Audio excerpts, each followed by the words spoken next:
Hi guys, in this video I'm going to show you step by step how to send a fax in Outlook. It's gonna be very easy and simple step. So basically it's same like you want to send an email in Outlook.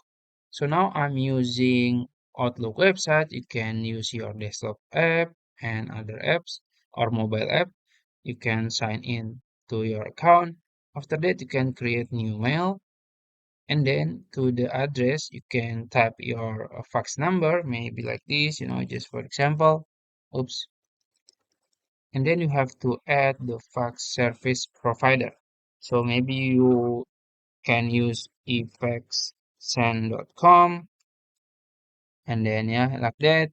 And then you can add your subject just like that. And then you can add your attachment as usual. You can attach a file or a PDF, images, and others document to your email.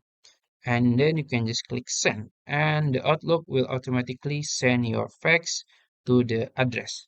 So I think that's it. If you found this video helpful, please like this video and subscribe to my channel. Thank you.